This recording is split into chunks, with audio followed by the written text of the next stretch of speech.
сказку сделать былью, преодолеть пространство и простор. Нам разум дал стальные руки крылья, а вместо сердца пламенный мотор.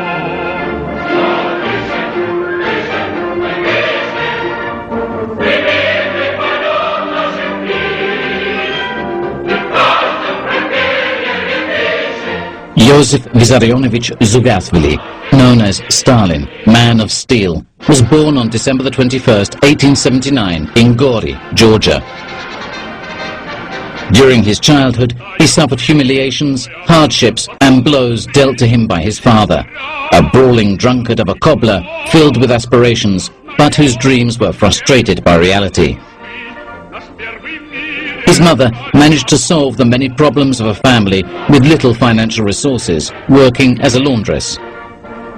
Conscious as he was of the low rung of society where he was placed, Joseph, the only son remaining of 4 children who died in early childhood, was filled with resentment towards the rich and the local squires, who had all the feudal privileges.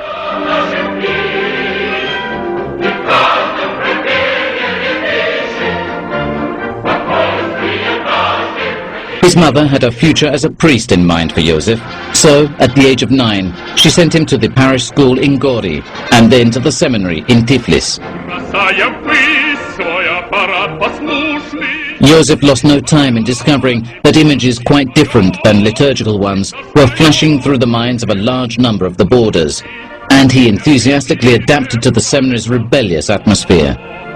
Love for the land of Georgia, hatred for the oppressive Russians, and hatred for all forms of repression, including that regarding the reading of banned books, Darwin, Mill, and Chernyshevsky, was rampant. Nationalism was therefore the aspiring rebels' first school.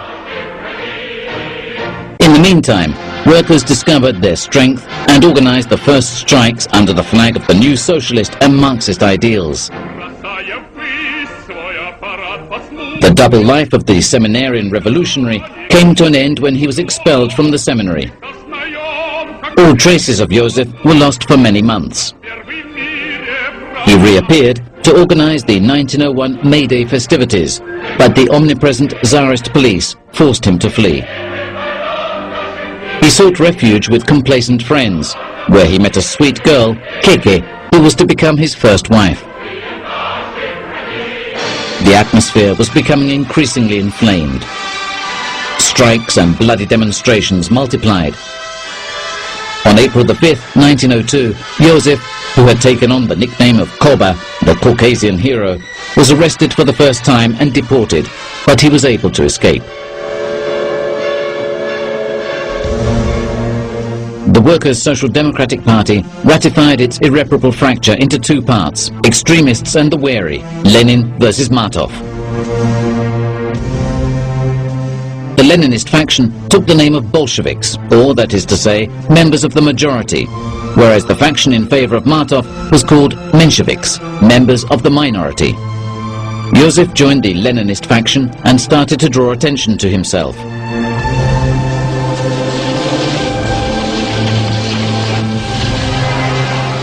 1905 was the year of the revolution, when the Tsarists' guards fired on the crowd.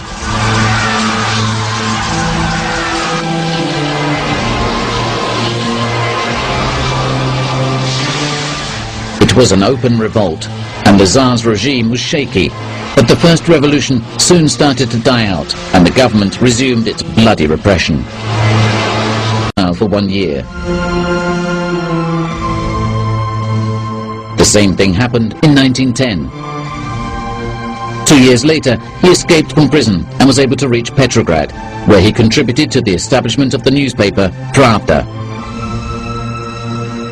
Arrests and escapes followed one another. Joseph became Stalin by adopting the pseudonym that Lenin personally proposed. The resolute man of action's prestige grew within the party, and he was also recognized as being an excellent theorist. In 1913, Stalin was once again arrested and deported to Siberia.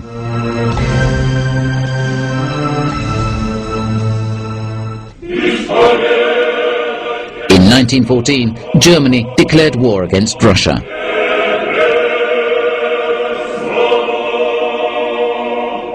The Tsar left for the front with the blessing of the Orthodox Church. The Russian soldiers, poorly fitted out and poorly armed, fell in thousands on the battlefields.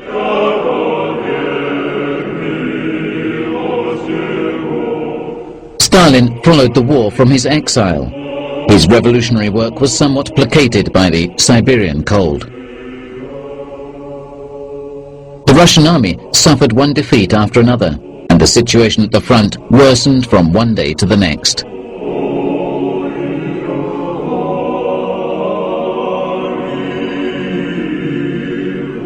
Desperate because of the absurd massacres of the war and famine, in February 1917, the women of St. Petersburg took to the streets demanding bread.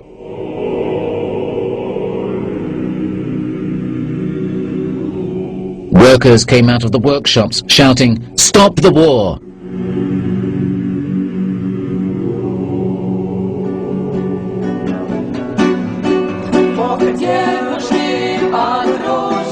In 1917, there were two revolutions.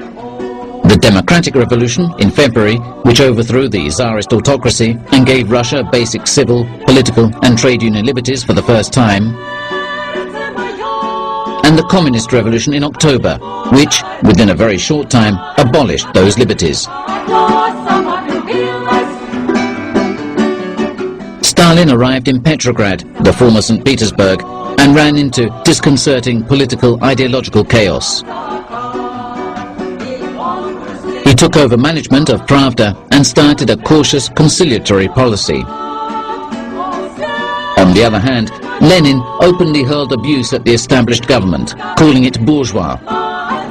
In his speeches to the people, he defined social democracy as a hybrid, and that power should be in the hands of the communists. And so, after attaining power, Lenin forced the dictatorship of the Communist Party on the former Russian Empire. He dissolved the Constituent Assembly with force. He brought the Soviets and trade unions under the dominion of the Communists. He banned all other parties. The social experiment commenced. Banks, factories and commerce were nationalized. He had redistributed the lands of the farmers, but immediately afterwards he demanded forced deliveries and requisitions of agricultural products and created the first collectivist structures. During the first communist government, Stalin was a member of the Council of Ministers, or, that is to say, of the People's Commissars.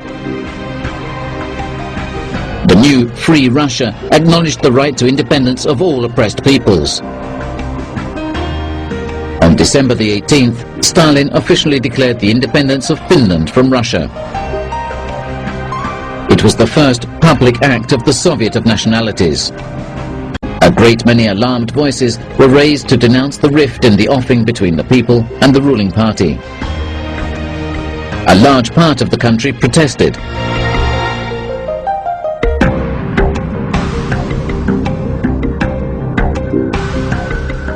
Civil war raged in 1918.